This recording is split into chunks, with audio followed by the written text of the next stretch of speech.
Guys in the back love all that clanging sound, don't they? If you had a good day, I hope so. I guess someday I'll ask that and somebody on the back will stand up and say, "No, it's just been an awful day. Why do you ask?" But maybe not. Well, thank you for coming. It's good to see you and good to be with you. There are so many of you that I have known for a good while and just look forward to being with. And so Wednesday nights are tiring for me. I have been in the counseling room pretty well all day on Wednesdays, and so when I get here, I'm usually tired. But when I get here, I'm enjoying being with you all and hope that the time that we spend together will be helpful to you. So tonight we start talking about marriages, and I realize as we go into this that some of you are not married, and some of you have been married, and some of you have lost spouses to death, and some of you have lost spouses to divorce. And I know that these topics are triggers in a lot of ways. The interesting thing about speaking about marriage, when I talk to groups about marriage, it's usually the ones who have had failed marriages that come up to me afterwards and say, "You make sure you keep doing that. You make sure you keep talking. And if anybody understands how important it is to deal with marriage, it's those."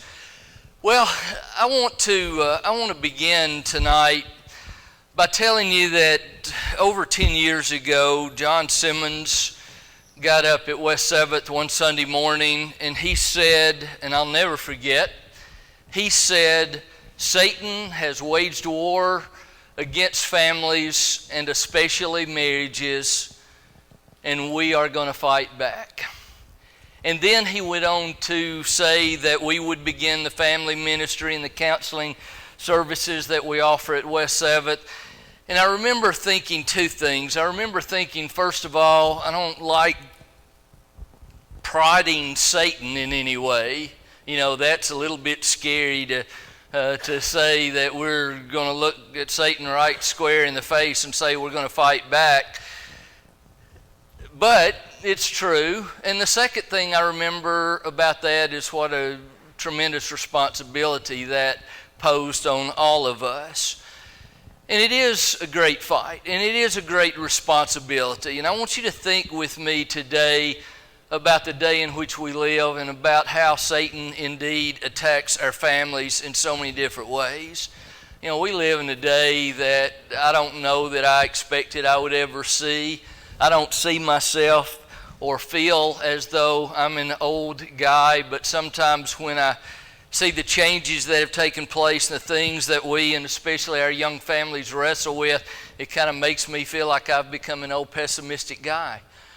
But the challenges that are out there are very real, and I will tell you that there are very few pains in life greater than family pain when it is serious and when it is severe. And many in this room understand that, know exactly what I'm talking about. And so it is our goal to learn from our mistakes. It is our goal to deal with the challenges that Satan brings to us. And the one thing I will always try to remember is I cannot defeat Satan by myself because he is so much bigger and so much more powerful than me. But God is every bit as much bigger and more powerful over Satan as Satan is over me. And as long as I'll stay with God and stay close to Him, then I've got what I need to defend the attacks that Satan brings our way. Well, tonight is not going to be a night full of Scripture. From next week forward, we will begin every lesson looking at what the Bible has to say. Tonight's lesson is a little different because I want to introduce this topic, the topic of marriage, by just painting the picture that I see every day, and that is how good marriages and strong marriages even drift from being strong to marriages where two people very much live in coexistence. how that happens, why that happens, and what are the results, often at least when two people find themselves in coexistence. So I want to have some fun. I enjoy laughing. I was sharing a story with David a while ago that I told him I wouldn't share. I may eventually before it's over. But let's have some fun with this as we begin. If a man's in the forest and there isn't a woman around, is he still wrong? And yeah, and most men and women are saying yes. Any man should forget his mistakes. There's no reason for two people to have to remember the same thing, right? We understand that one. A husband said to his wife, I don't hate your relatives. In fact, I like your mother-in-law better than I like mine. I always use that one to determine how sharp the audience is based on how much delay there is before everybody gets it and laughs. Struggling to get your wife's attention? Just sit down and look comfortable. It's amazing how true that one is, isn't it? Oh boy, how that one works. Or how to start a fight. Honey, what's on TV? Don't say dust. Not a good idea. And I love this one. This one is one of my favorites, and several of you will understand why, because it has a tractor in it. A good wife brings balance to a man's life. I don't even know that this one is politically correct, but I still kind of like it. And we live in a day even in which the wedding ceremony is very different from what it used to be. So the one who's performing the ceremony says, we're gathered here today on this mountaintop in a foreign country at great expense to family and friends to pretend that your union is too special for a neighborhood church.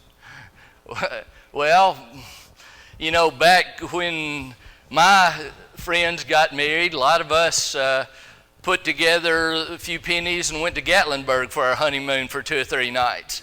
Well, when's the last time you've heard of somebody who went to Gatlinburg on their honeymoon? Or how often do we hear travel weddings? What are the appropriate terms for that? I don't know, but everything has changed. And so turning this to a more serious place, couples who make it are not the ones who never had a reason to get divorced. They are simply the ones who decided early on that their commitment to each other was always going to be bigger than their differences and their flaws. Now, I want to go ahead and introduce a thought that I will develop for the rest of the time that I have tonight. But I want to introduce it because I believe that it is true and important. And you'll see as we go through this, I'll refer to the WOW Marriage. As I do seminars, I call them the WOW Marriage Seminar. And the point is, you want people to look at those 2% marriages and go, wow, aren't they sweet? Don't they love each other? That's what I want to have. It's kind of the 2% thing, or Dave Ramsey's idea of being abnormal or not like everybody else. But the thought that I want to present tonight is this. The WOW marriage is not the marriage that was done right from the beginning. It's not the marriage that never had issues. Why? In the same way that there's no such thing as a perfect church. Because the church is made up of humans who mess up and make mistakes. Marriages are not made up of perfect people.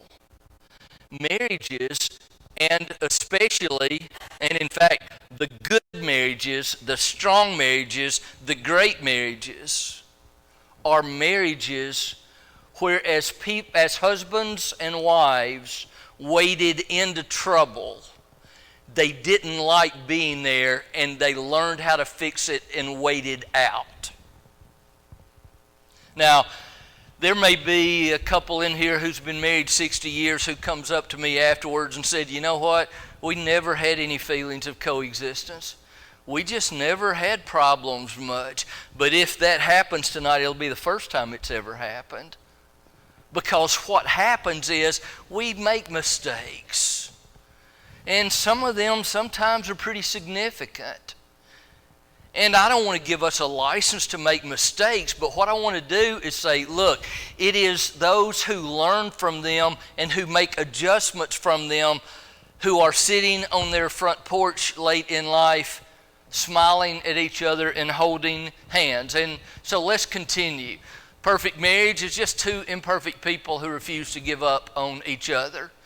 So over the next few weeks, we're going to look at tonight how marriages drift into coexistence, what it means and looks like to be married to my best friend, and how do we make that happen. John is going to deal on September the 7th with Marriage God's Way. I've got to be in Dallas for a conference that night, so he's going to take the material and present it. Then understanding, communicating, and fulfilling each other's needs. The importance in marriage to have openness, honesty, transparency, understanding that we're two different people. We see things differently, we feel differently. What do we do when we differ? We learn to argue fairly without being disrespectful and hurtful. We learn to handle different views, and we learn to compromise.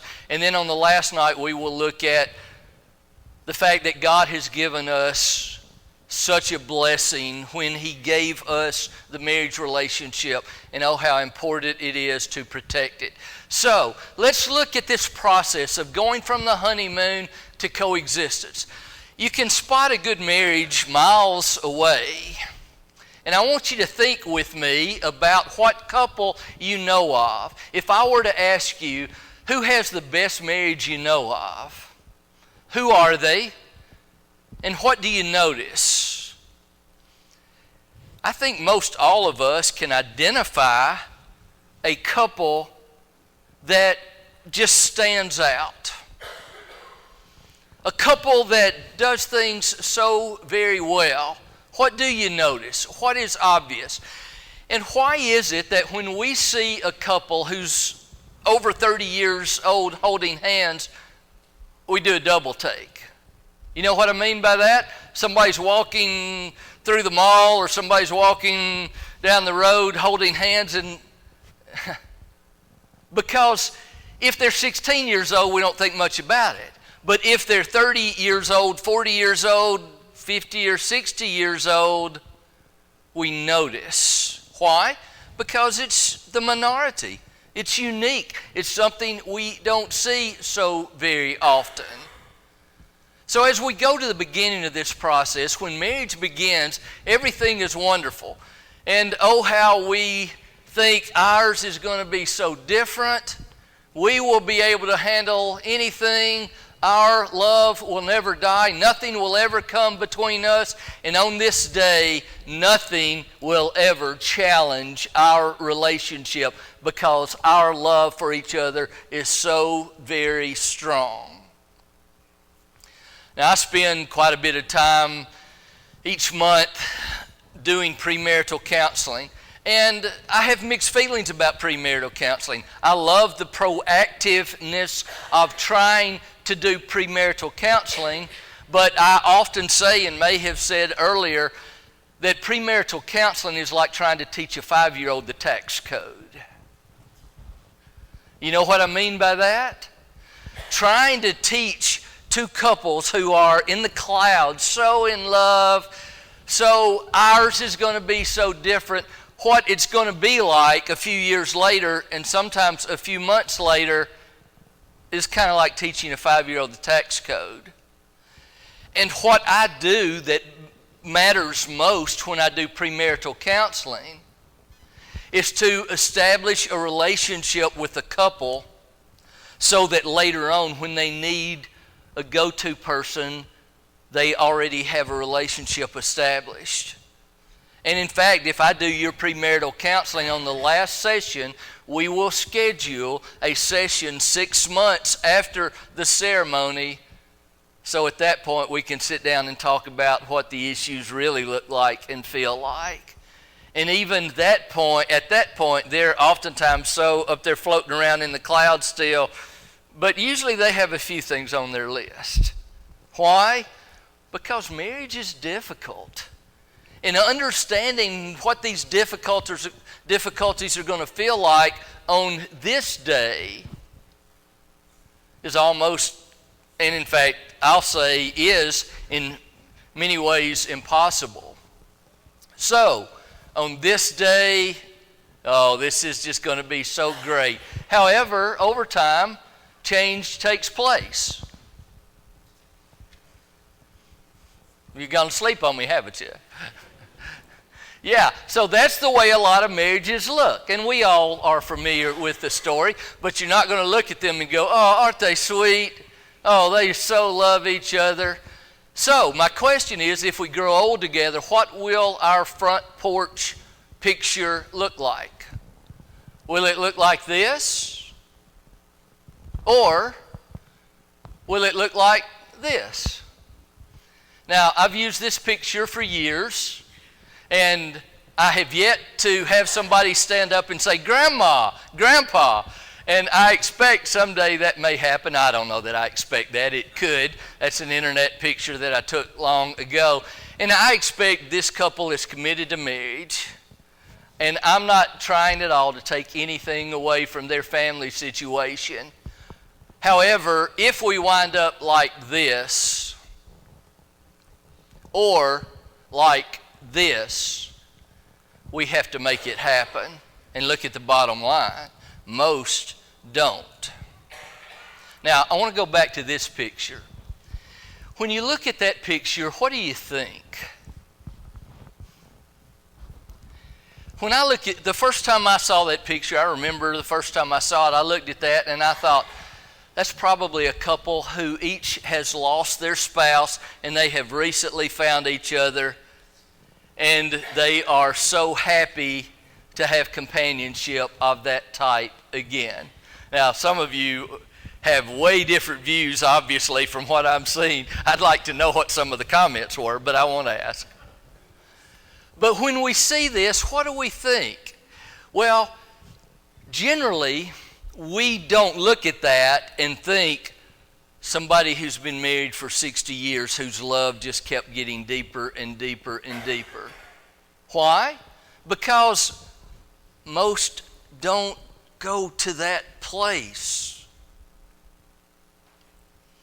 Now, I want to stop and pause for a second and say, that is a crying shame to me. Because there is no reason other than our not wanting to make it happen that we can't look at each other like that in our golden years. And I will tell you tonight that that is our goal. So, the normal marriage, not the wow marriage, not the 2% marriage. The normal marriage involves a marriage in which life's demands replace the best friend relationship. And we'll talk more about this in later lessons. But you think about your marriage, and many of you, as you are looking through this, will think, yeah, I remember when life got so hectic. In fact, I had a counseling session at 5 o'clock with a husband who said, I just don't know why I'm having such a hard time being happy. Well, new job, new house, 2 young children. And if you go through the life insurance statistics, you see he checks off this box and this box and this box. And I told him tonight, I said, you're at the hardest part of life in many ways. You're at the part of life where stress will build up and has built up, and you are being pulled in so many different directions. Well, how much of a best friend relationship do you think he and his wife have right now when they are pulled in so many different directions? Life's demands. And because of that, so many of us either will or did wake up one day and go, I don't feel like we're best friends anymore. And we try to deal with that by doing things like having date night, which is good. We try to deal with that by doing things like going to marriage seminars. We try to deal with that usually in pretty surface level, temporary ways without truly rolling up our sleeves and bearing down and saying, I want this. I'm going to fight for it. You matter to me. I will never treat you disrespectfully because that's not the way best friends treat each other. Things like that. These things that are different that cause us to have the 2% marriage. What I'm talking about is maintaining a relationship. A marriage relationship is like maintaining an automobile. If you don't pay attention to it, it's not going to last very long. If you don't pay attention to it, it's not going to last very long. Well, let's go back to these life's demands, or life demands. What are they? Let's drill down a little bit. First of all, when we first get married, or when even we go back to when we first started dating, we would do anything for them. We were working so hard to make a favorable impression. We would do anything to spend time together, to impress each other, always on our best behavior. And one of the things I ask couples that I premarital counsel with is, are you past that? Paul Faulkner years ago used to talk about, he would ask couples, have they had a big fight yet? If they hadn't, he's not going to do anything with them until they go out and have a big fight and then come back and tell him whether or not they liked each other. Well, that's true. How important it is to get past the newness of the relationship, because that is fantasy land somewhat. It is not truly reality of life. It's good. It's a part of the process, but we're not always going to feel in our relationship like we do in this stage. And then careers come along. And careers matter. They're so very important. We have gone to school to prepare for those. We want to have what we think is important. We want our children to have things, and we want to advance, and we're working hard and oftentimes long hours, and careers get in the way. And so often, for most, at some point, children come along.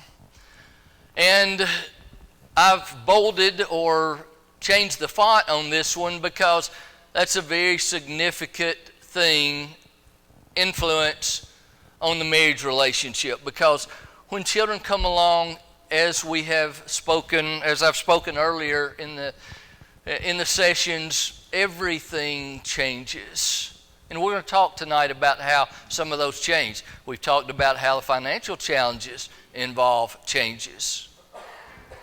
And how we live in such a materialistic world where we always want more. And a part of what happens in our relationship is we change over time. Tina and I are two very different people than we were when we married many years ago.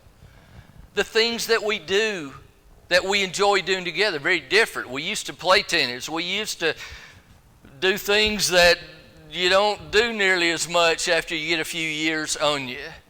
But forget the physical part of it. Forget how we have aged.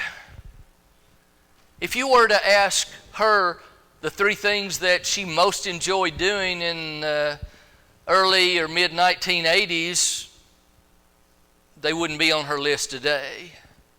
And if you were to ask me the things that I most enjoyed at that same period of time, my list would be completely different.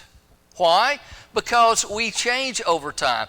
And if the success of our marriage depends on her always being the person that loves to do what I love to do, we're going to have problems, aren't we?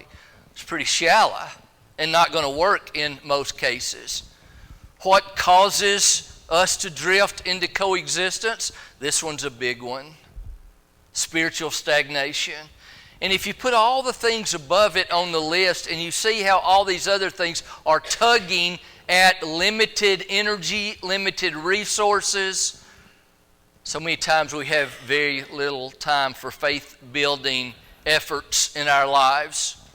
And when we catch ourselves going through the motions, when we catch ourselves doing it because in the South, good people go to church and I want to be good people, when we wind up with a faith that is more religion than relationship, we'll find ourselves so often in places of spiritual stagnation. And oh, how many couples have trouble, and those troubles include one who has much more desire to be close to God than the other.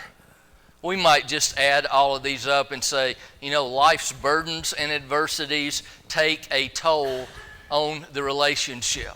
And what are the results? Generally, as marriages continue through the years, and as children come and couples tend to drift into coexistence, men turn to hobbies and jobs for their primary fulfillment in life. They live for Saturday where they can put the boat in the water, or they live for Saturday when they can climb the tree, or they live for Saturday when they can play golf or do this or that. And that's what matters to them. That's where they have fulfillment in life. And for a lot of men, and especially those that are very career-driven, that job is that thing that gives me not only fulfillment, but self-esteem. And when couples find themselves in a place of coexistence, I hear over and over and over again, he thinks more of his job than he does of me. Or I will hear her say, he thinks more of his hobby than he does of me. And I just wish I had time for a hobby. And that resentment sneaks in. What about the other side of the coin? When coexistence takes place, and when husband and wife feel like they're not best friends anymore, wives trade in their husbands for their children in terms of their primary fulfillment. And you know what happens? When that youngest one goes off to college, mothers can't handle it.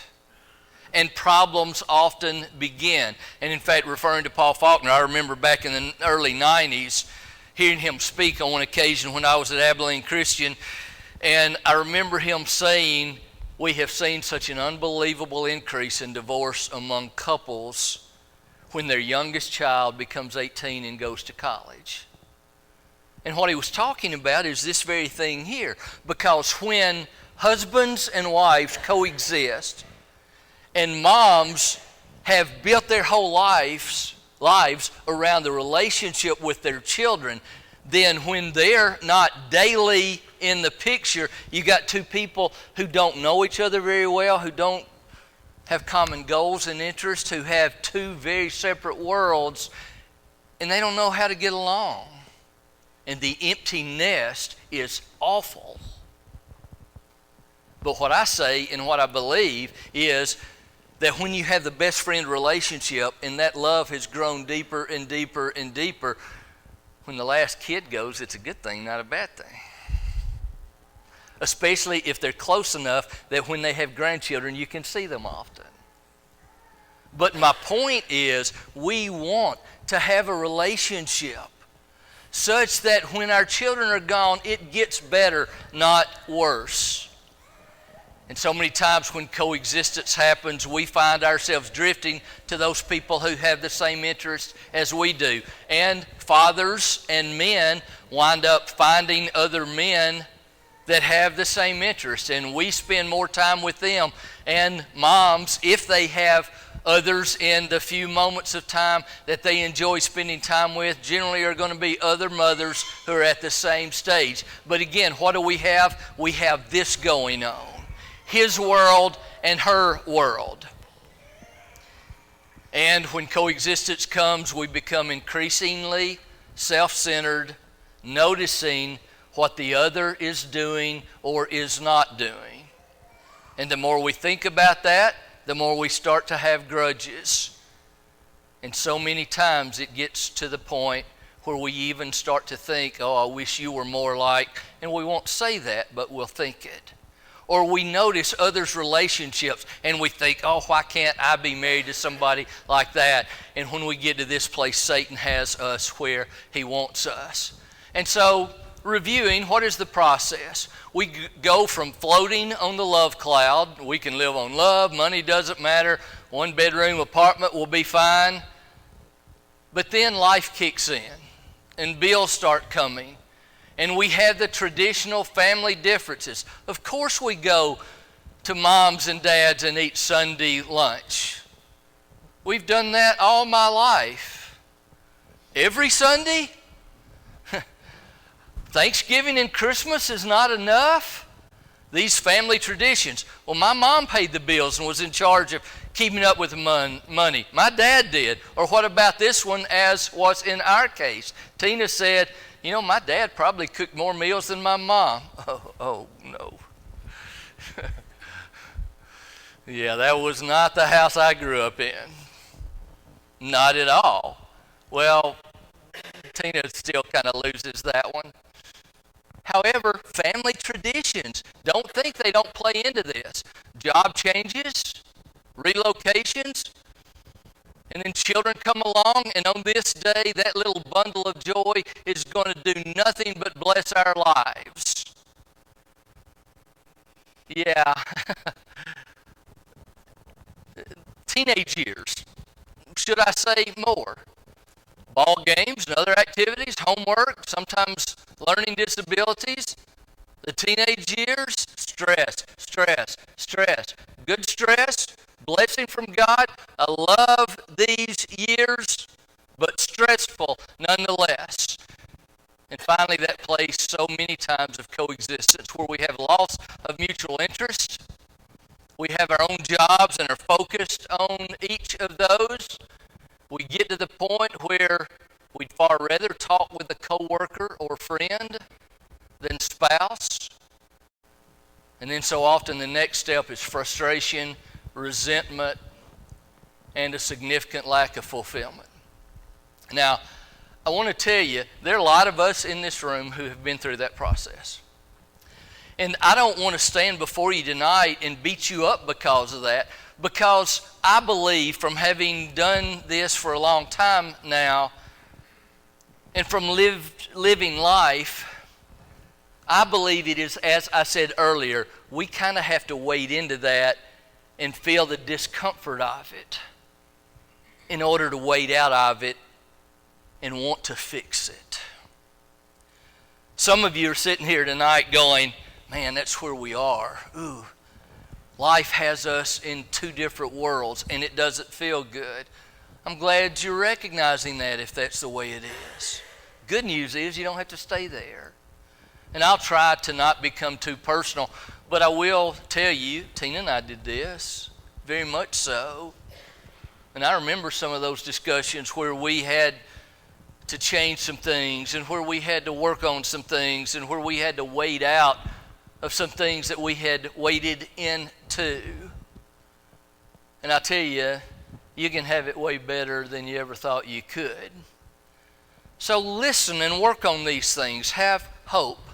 So many times I see this woman, or she and her husband, because that floating on the cloud is gone and the pain has gotten so badly. So, do you want a great marriage? How badly? How much are you willing to work on it? Sean, do you know who that is? You remember my good friend Rich Brown? So Rich is a runner. He teaches now marketing at Harding. Outside of family, he's probably my best friend in the world. And Rich is such a good guy. Rich is a marathon runner, was a marathon runner, and for several years has run Arkansas trail runs of 100 miles. 100 miles. Now, you think about how much mental strength it takes even to do that. You know, when you get to mile 50 and you realize you're only half there, how do you do that? And he and I have talked an awful lot about that. When Rich first moved to Henderson, he was running and preparing for his first St. Jude Marathon, and I was so intrigued by that, and I just loved the fact that he would do it, and I'd talk to him about it. And for a while I would say, man, I wish I could do that. Man, I wish I could do that. Well, after he got tired of hearing me say that, he started asking, do you? Do you really? And I knew where he was going with that. Where he was going with that is, I can get you there if you're willing to put in the work. Well, you can tell by looking at me, I never put in the work. He actually did get me running several years ago, and I ran for a while and didn't wear nearly the belt size I wear now. But my point is obvious. We can talk until the cows come home. And if all we do is think about these things and tell me or someone else, yeah, that's good, as we leave, and we don't put these tools in our tool bag, then probably nothing's going to change. So tonight, my question for you is, how committed are you to it? Do you want the 2% marriage? How important is it to you? Is it important enough for you to change priorities, for you to change schedules, for you to tell people, including children, no? We'll talk about how important it is to hold each other's hand and walk together to the throne of God Almighty and unite with God on a daily basis. Is it important enough for you to put aside whatever emotional baggage and the past that has built up in order that we start chipping away at the resentment and the frustration that has built up? So I want to show you a brief video as we bring it to a close tonight. An example of a wow marriage, and I'll have a comment or two to say about this after it's over, and then we'll close. All right, if you can start it.